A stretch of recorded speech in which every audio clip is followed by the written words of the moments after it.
Is jumping into a startup career straight out of uni really the best option for you? Do you think that's a good idea? In this video, I'm going to weigh up the pros and cons of a startup role so that if you do decide to take the startup path, then at least we'll have the peace of mind knowing that we filled you in on all the potential risks.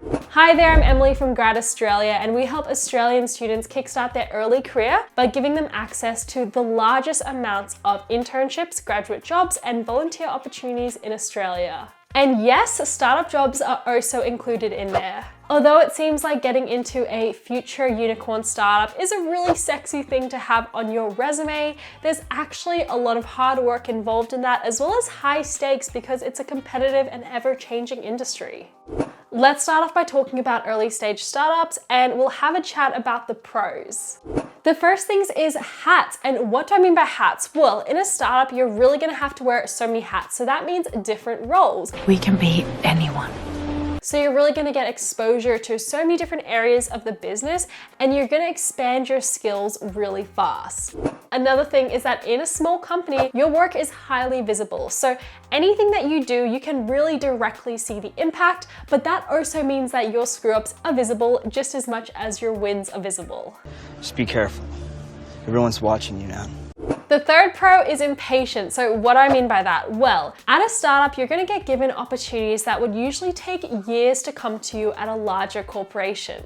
Now let's talk about the cons. Okay, cons. Oops. Sorry. So the first thing is that if you enjoy consistency and structure in a job, then that's gonna be really hard to get that at a startup because every day is so different.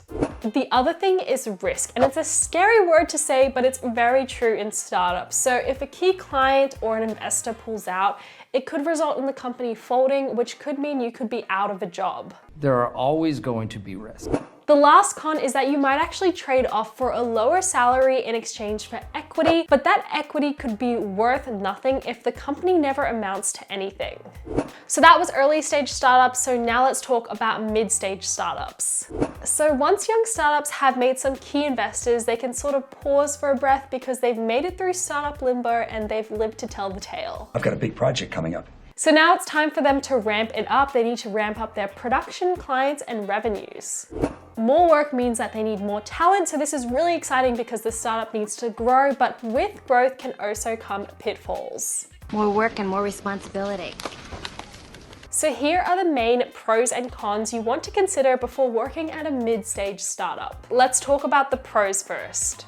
So the first thing is experience. Experience is everything in this business. You know, this startup has already survived, so that means that down the line, job security is going to be better because there's less of a risk. And that is all you need to know about business. Another pro is that this is also the stage where the startup tends to see more money. So that can mean higher salary, more resources, and more ability to innovate.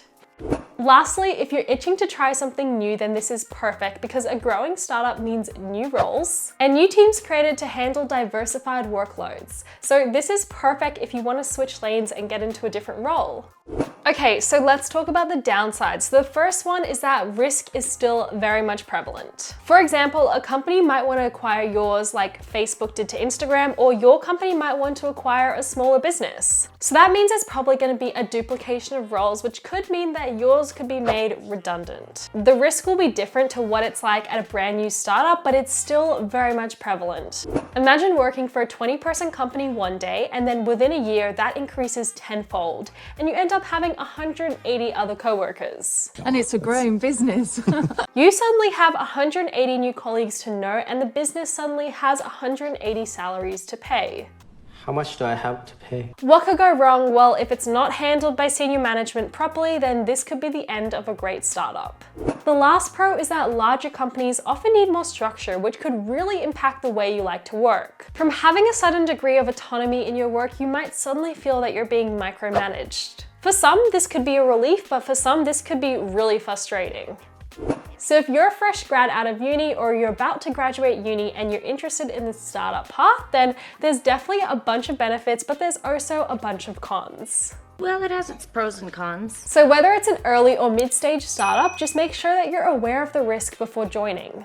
So if you're still intent on applying to startups, then make sure you go and check out Grad Australia, because we're going to be posting startup roles every single week. It's going to be very interesting. You get unlimited job applications, and you can also customize your search to make sure that you're only searching for job opportunities that really suit you. So go and click the link in the description and check out the startups that are hiring now. By the way, guys, if you're considering launching your own startup fresh out of uni, then you need to watch this video before you pull the trigger on that, because I'm going to give you the top 3 reasons on why you shouldn't do it.